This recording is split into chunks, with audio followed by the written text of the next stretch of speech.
Hi, everyone. Thank you so much for joining the 10th Annual Seattle Asian American Film Festival. My name is Catherine Mercedes Judge, and I'm an events manager with the festival. And I'm thrilled to be in conversation with Los Angeles-based filmmaker Marnie Salvani and Vancouver-based filmmaker Kent Dunguines tonight. The title of our program is Pamilya, Filipino, Filipina, Filipinx shorts. And we ask the following questions. What does it mean to be a Filipino family in North America? What ties us to our homeland as well as our adopted land? And how do we find community and belonging in spite of adversity? So I want to thank both Kent and Marnie for joining us tonight. Both of your films are very sensitive and very personal. Marnie, your film, As American as It Gets, follows your mother's immigration trial while also highlighting challenges living in the very expensive, highly gentrified Bay Area. And Kent, your film Kalinga follows Filipino caregivers in Vancouver and their stories of sacrifice and resilience.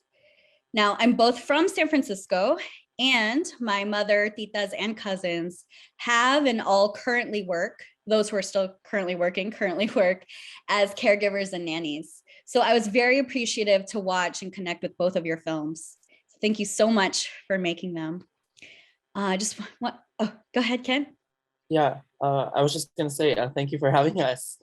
Really happy to be here, and thank you for taking the time as well to include our film and watch the films now that Marnie and I have and be a part of Seattle Asian American Film Festival.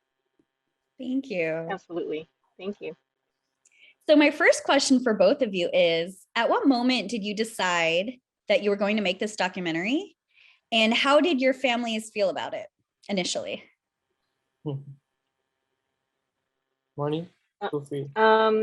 So my documentary actually became my thesis film for my UCLA graduate program in film. I had originally advanced with narrative film because that's my major. But due to COVID, I was stuck with my family, had no access to production, and they were very restrictive in what we were able to do during COVID because of safety. And so I thought, what can I do to still keep on track and graduate on time? You know, tuition's expensive. I can't sit around. And actually, my narrative film was based on my fears leading up to the trial that the documentary turned out to be about. So I thought, well, instead of being in a more detached narrative and fiction pathway, why not just make a film about the event as it's happening? And my family was supportive. They brag about me being a filmmaker, and they're like, "Oh, look, I'm going to be on camera." So they were actually pretty open to it. Yeah, for me, it was a year in the making. It was just one day, me and a buddy of mine, Robin, who ended up producing the film. We were just working in the office, and we were like, and then we had that question: oh, what is going on with like the whole Filipino, like immigrant, like Filipino Canadian community, and yeah, like I pointed out the idea of like, oh, what if like we talk to some titas that we know in town and see if there's anything that we can, like we can tell based off their stories. And Robin and I has put together a package, and then we pitched it to TELUS Story Hive. The first time we didn't get it, and then we basically like fine-tuned it, got it ready for the next round, and that time we got it. And it was at that point the sole purpose of the film was to just like to share stories of Filipino caregivers and nannies and their sacrifices, but it became so personal during the process of development because I actually found my way in to like in the material to be able to make it as personal as possible and tell this story and tell the film as if I'm the only person who can tell this kind of story. That's why I was ready to open up and really talk about my personal connection to it with the fact that my mom left me at a young age to become a caregiver abroad. And yeah, like growing up, I still have those questions, and I was really happy that I was able to do that documentary because it helped me understand what my mom had to go through when she left us. Um, in terms of my family, they I guess they didn't see it coming. My mom knows that, like she knows that I was working on it, but like she just didn't want to be a part of it. Like she didn't want to be on camera. But my family, when like festivals have slowly um selected the film and had some screenings here and there and some press as well, my family like got to see it. Like it sparked enough interest for them to see it, and they all cried because they know the people who are on screen. I cried too, full disclosure. Oh, Um, throughout watching it. So related question, and this is for both of you. You both learned a lot about your family as you were filming, and Kent, you just mentioned you learned a lot about your mother in terms of her experience, because you mentioned this in the film, but also just from what I know from my own family, there's this feeling of sometimes of bitterness, resentment, feeling that you were abandoned, even though that was not their intention, right? And so I'm assuming that there was a level in which you felt a deeper empathy and understanding. Was there anything that you learned about your family members while filming, or your community members while filming, that you want to share? Yeah. Like I guess the one of the very first things that's why I tried to incorporate my personal story, because I realized that there's so much common ground, right? Excuse me, within my participants. Like if you really dissect the 29-minute piece, you will notice that most of the time they're talking about the same experience, or if it's not the same, it's really close.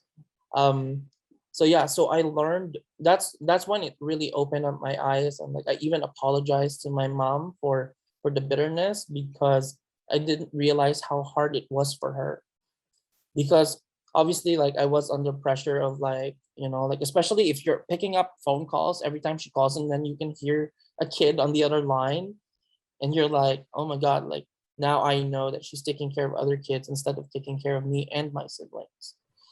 um but yeah, like the more we dove into the process, the more I realized that, and learned too that because of all these like crazy things that that our parents have gone through, especially families who have moms who are leaving and become caregivers and nannies, it takes a lot of courage for them to, like, it's even harder for them, because at least for us, when we get, like, when we were, I wouldn't necessarily say abandoned, but when my mom left me, I still had my siblings. I was still with my grandma. I was still with my titas. But my mom left alone with the hopes of finding a better opportunity so she can support us. So that's something I really, took away from that experience. And yeah, I'm just happy that I was able to finally, acknowledge and also apologize to my mom. Thank you for sharing.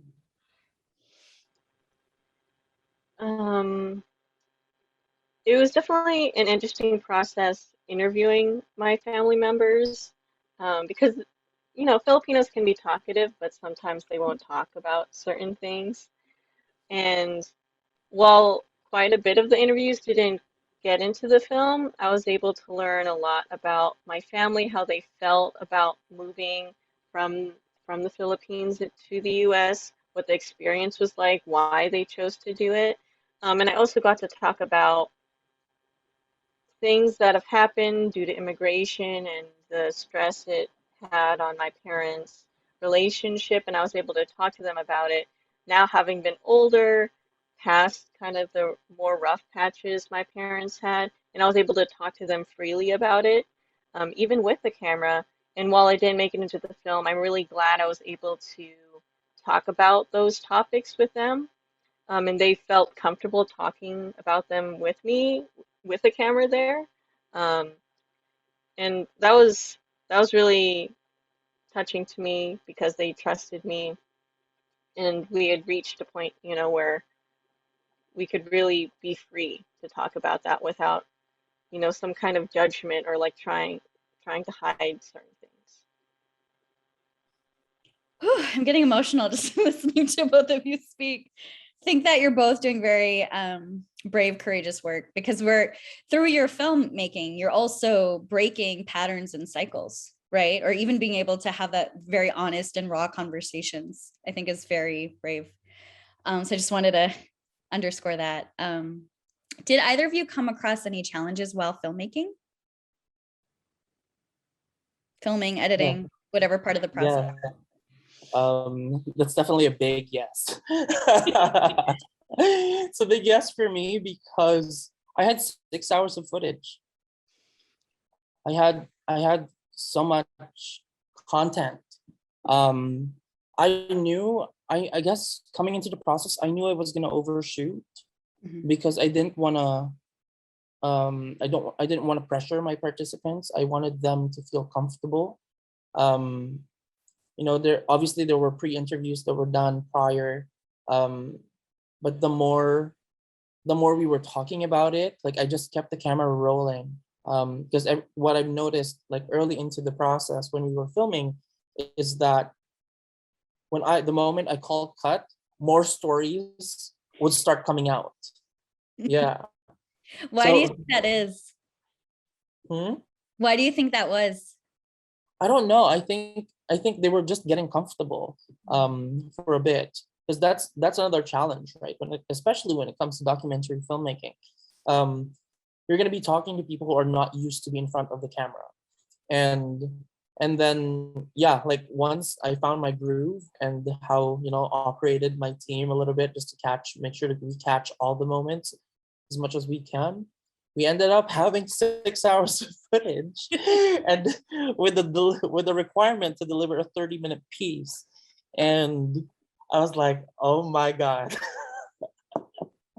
because we watched everything. The crazy part about it is like we have enough footage to cut a full-length film, but we just didn't want to take that risk, I guess, because my vision as a director and writer coming into this is, like it's pretty contained, and I knew I still wanted to take it into the circuit for a bit, and yeah, and that's how we really tried to squeeze the 29 minutes. Yeah. Thank you. I totally understand that. Trying to pick what doesn't go in, oh, horrifying. Um, well, so many challenges.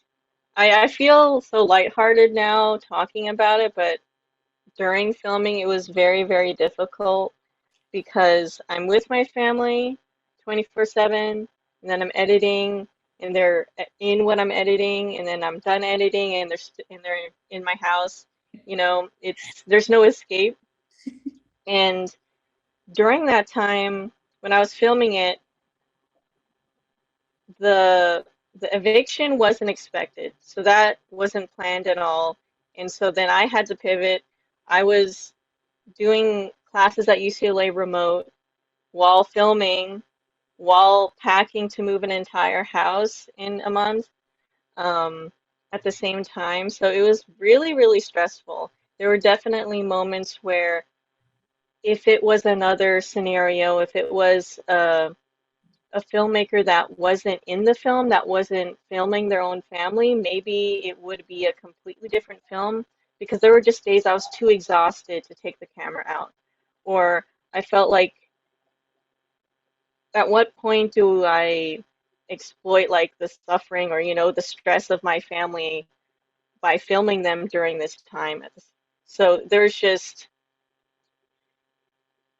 moments where I just couldn't do it sometimes. And my family too, they were just, stressed about packing everything, finding a new place, um, renting or buying, or it's just all up in the air. So that was a huge challenge to get through. We made it. We found a place in time, but that was a hurdle during production and then also post because I had this idea of what this film was about with the trial, but then it got postponed and all of a sudden now we're moving. So what is this film about? That actually the letter that I wrote to the judge didn't come in until quite later in the post-production process as I was searching through all the material from the past. I was able to apply it to the present because immigration has just been such an anchor almost in my family's life. It's always kind of been there for a few decades. Um, so the film definitely evolved as unexpected things happened. Wow. Thank you for sharing that. I can't even imagine how stressful that is. Personally, I helped my family move out of the house to move to the Philippines because they got priced out of the United States is what happened. They're like, we just can't do San Francisco anymore. We can't do the Bay Area anymore. We're going to move back to the Philippines. And I can't even imagine like filming a documentary on top of actually helping with that. So kudos to you. So in line with our title of the program, Pamilya, is there anything that you'd like to share about the immigration experience for Filipinos in North America that you felt wasn't covered enough in your film, but that you want to share with our audience? Yeah, for me personally, I'm still thinking about this. I wanna do another. It wouldn't be Kalinga Part 2, but another film that would then talk about the perspective of the kid that was left, like that was left behind. Yeah, like I was thinking, I did have like one scene where one of the nannies like reunited with the baby that she was taking care of back in the day. But I'd love to dive in more. What's in it for someone who is left in the Philippines? So more on the Philippine side, and I want to do a like I guess a comparative experience or exploration of the kid from the Philippines who was left and the kid who was taken care of. Yeah, It's beautiful. I think you should make it. thank you. How about you, Like Marnie? two, uh, um, I definitely wish someone would explore, if not me, someone else, just how impossible it is for Filipinos, for foreigners to navigate the immigration um, in the U.S., especially back when my parents immigrated in like the 80s, 90s to now. Like it's completely changed, um, continues to change, and it's impossible now, I think. So difficult to become a citizen, so difficult to become legal in this country, and just these people don't understand. And I mean, we've already seen how cruel ICE can be, but it's just um, there's also just like the casual cruelty, as in the film, where they're just not wearing masks. They don't care about the people coming in. We still don't know when my mom needs to come in for the biannual check-ins with ICE. There's still like no communication. It's kind of on the shoulders of the immigrants to figure these things out instead of the government trying to, you know, take care of the people in the country. And I really want that to be delved into because there's just so many facets of how terrible the immigration process is in the United States. Thank you. This is very heavy. I feel all of it. I also don't want to be too bidirectional. So do you have any questions for each other that you want to ask about each other's work or films? I did have a question for Kent Yeah. on how he approached interviewing the nannies. Like, how did you build that relationship and get them to be so open with you? Mm-hmm. Yeah, like I guess what really helped was the during the pre-interview stage when I was just introducing myself. I think I just opened up easily. I talked about my experience right away, and I think that alone made them feel comfortable. That I was someone who will treat their story as sensitive as possible, and I was really honored to be in a position where, like they trusted me with like some other stories. Like there's, like me and my participants when we talk about the film, in some of the panels that we've done together, like they would always say that whatever that made it to the final cut was only the surface of everything we talked about. um and yeah, and I consciously, like did that because there's just some things that are left untold. um but yeah, I think it's just that openness, um right off the bat. And as soon as, like you see that they feel comfortable and they started opening up, um I won't say that you take that opportunity, but cling on to what they're willing to share and see where it goes. Yeah, because the more they open up, the more you also open up. So like the conversation just gets better and better. Um, and I think that's what made it easy. Yeah, Thank you. It was very powerful what you were able to get. thank you. Like Marnie, for you, I have a question. Um, yeah, like I guess it's tied to like Catherine's question earlier about you like filming your own family, because I don't know, like there's just something raw about it, that I almost felt that I was there. How, like how did you ever prepare your family and be like, okay, on this day, this is how, like this is what we're gonna do, or this is what we're gonna be talking about? I kind of tried to ease them into it. I kind of did kind of what you mentioned, a pre-interview, but with the camera, so they could get used to it. You seeing it like pointed at you, because it's just a different experience, right? Being in front of the camera. Um, and even though they knew like what I was doing in film school, right? It's different when you're participating, and also talking about potentially, sensitive things. So that first interview, you could. I don't think I used any of the first like pre-interviews because they were just really stiff, um, and had difficulty, articulating what they wanted to say.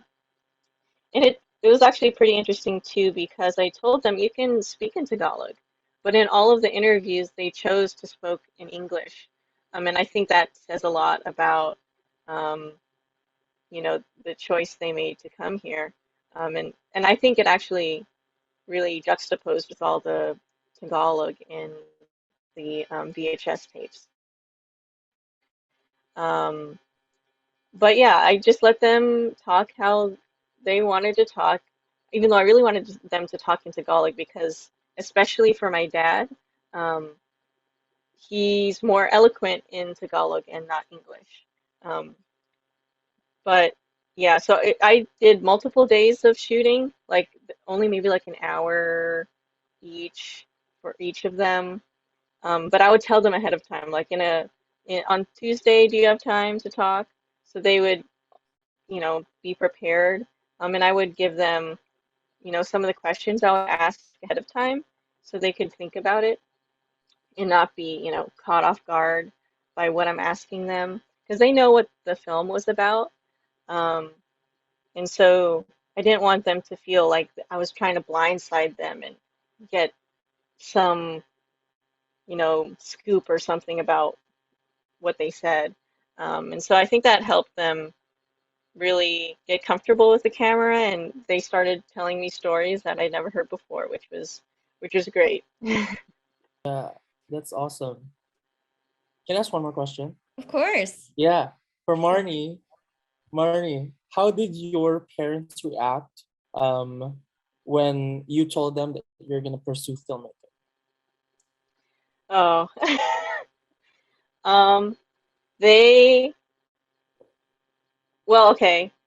They were both apprehensive, but my dad was really against it, especially because I was going to grad school and taking on loans. He was like, "Why don't you just get a job? Now you have a bachelor's degree. Why are you doing this?" Um, and so I had to basically convince him, like, you're not going to be responsible for anything. Like, I'm Mm-hmm. going to take it all on my name. It's for me. This is what I want to do. Um, and eventually, like, he came around. Like, he still like brags about me to his to his siblings and stuff like that. But he was very against it at first. But I was very Mm-hmm. adamant about what I wanted. Yeah. How about you, actually? Can I hear your family's reaction? Yeah, well, when obviously, like, to those who doesn't know, like, obviously, like, being an Asian family, there's a there's a multiple choice of what you could be after you go to school. And it's kind of limited. You need to be a working professional. And like when I told my parents, because I was supposed to pursue law, like the program I took in university is one of the programs that qualify as pre-law in the Philippines. And when I broke the news to them, I'm like, I'm gonna go to film school. They were like, why? Like why? I think it's the same. It's the same reaction, I guess, with your parents as well. Like they really questioned the decision. Like my mom thinks, like until now, like my mom thinks I'm still gonna go back and do law later because for her, filmmaking is just a hobby for me. And my dad, um, like really, I guess he came through because I think he saw, like I really love this. Like I had this conversation with him in 2021 because I actually asked my dad in a car and I was like, "Hey, Pa, are you actually proud of what I'm doing?" And then my dad said, "Of course I am proud of you as long as you're happy." And that was the time that I realized that all throughout, like the moment I decided to go into film, I had my dad's full support. Um and that's something that I was, like I was kind of like ignoring. I thought he's just one of those, family members who would discourage me and be like, you're not gonna have any future in film. And I guess when I finally had that, like that, I guess, confidence from him and that trust, made me pursue, like, and just kept going. But going back to what we were talking about earlier, like yeah, there were a lot of reservations. And I love that it's the same reaction. Yeah. Why? Do you both have advice for filmmakers who want to make a personal family documentary, on anything that they should prepare for or keep in mind? Um, I've actually was given advice before doing mine, and I think I'm really glad someone told me this. Um, you have to make sure you take care of yourself while you're doing it, especially if you're the one editing. Um, you can become really consumed by it, and it can affect your mental health too if it's too much. So finding ways to take care of yourself, like I was too exhausted, so I didn't force myself to make the film. You know, um, film doesn't, override your health, and your personal well-being. So I would say that's a really big piece of advice because personal stuff is so emotional. Um, and just draining, so draining. Yeah. Filmmaking is already a draining, career, and to make it really personal, it like doubles the draining capacity of it all. So definitely take care of yourself. Thank you. I love what Marnie said. It is really really important. Yeah. For me, I guess if you're gonna be telling something really really personal, um, what is um what is the duty of care that comes with it? What's it's not just a question of what's in it for you, but also what's in it for your family. Um, like I think, like obviously like we have so many unique experiences in inside our own homes. But at the same time, just be self-aware as to because filmmaking goes beyond like extreme, like it's up to you as the filmmaker to create that boundary and restriction as to how much of the information you're getting you can share. And also like stick with what you know, um especially with the new information you're getting. um see it as how an audience member would see it, and really think about what is the message you want them to take away after watching your film. Thank you. So for my last question, what projects are you both working on now, filmmaking or otherwise, and how can our audience follow your work? So I'm currently freelance video editing. So I'm finishing up quite a few films. One is also another UCLA thesis, an experimental film. We're submitting to film festivals right now. It's called Captain Ocean. Um, it's a very uh, free form kind of film about contemplating freedom. And I'm also editing a film about um, a Turkish interpreter who's interpreting for um, for clients online through Zoom. It's like a huge need, of course, right now. And then his struggle with deciding how is he helping his own people. Um, and another film is called Application, currently editing right now. And you can actually follow me on Instagram at Marnie the Storyteller. So I post about all the projects, any film festival news and stuff like that. So you can follow me there. Awesome. Thank you. Oh yeah, and for me, you can follow me on Instagram, Kent Longines, which is my first name and last name. um or you can follow our production company account, which is Aimer Films Inc., on Instagram as well. Current projects I'm working on, I'm taking one short documentary into the circuit, called Brown Enough.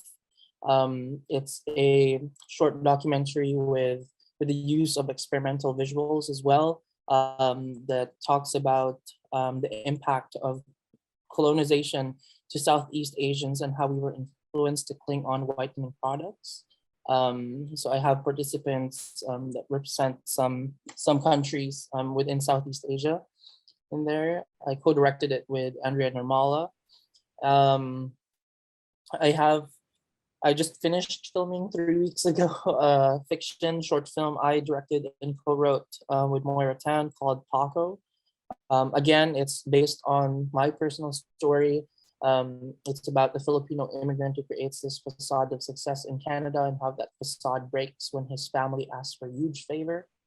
Um, yeah, and currently putting together my first feature documentary called Treasure of the Rice Terraces.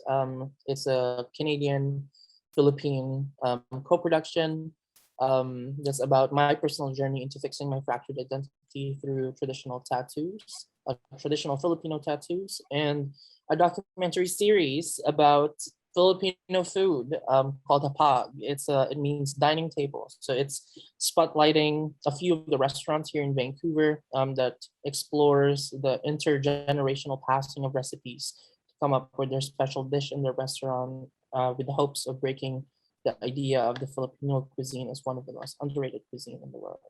Yeah, that's me. So like, as a filmmaker, really try and champion Filipino Canadian stories as much as possible.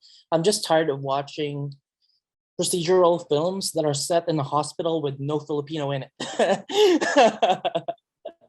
So like, like if the big networks can't do that, then I will I will try my best to represent here in Canada as much as possible. And I want to work with Marnie in the future. Oh I yeah, I would think love to work I with think you. I think you're so talented. That's amazing. Oh, thank you, you too. I loved the boodle scene in your film. Oh, it made me so hungry, and I've never been to one, and I Yeah. want to I want to live vicariously through you with that. If you get lost and you find your way in Vancouver, you can hit me up anytime. I will take you to a restaurant. He was put that together actually. Plato Filipino came in to sponsor the Boodle fight, which was really, really amazing. We'll get in touch, Marnie. Yes. Thank you. Thank you both so much. And also thank you for trusting me to share your truth and your vulnerability and your family stories. I think that, and I know I've mentioned this, I think probably 3 times at this point, but both of what you said, both of what you shared are so powerful because it's truthful and it's from the heart. And like I said, I connect with both of your stories in different ways. So I really, really am grateful for your work and for everything you do and continue to do for our community. So thank you. Thank you. Thank you. And thank you to everyone joining this panel. Thank you for joining the 10th annual Seattle Asian American Film Festival. Make sure to check us out at www.seattleaaff.org and follow us on social media. We appreciate you and hope you continue to enjoy the festival. And we have more great programs available virtually from March 3rd through 13th. Take care and good night. Thank you. Thank you.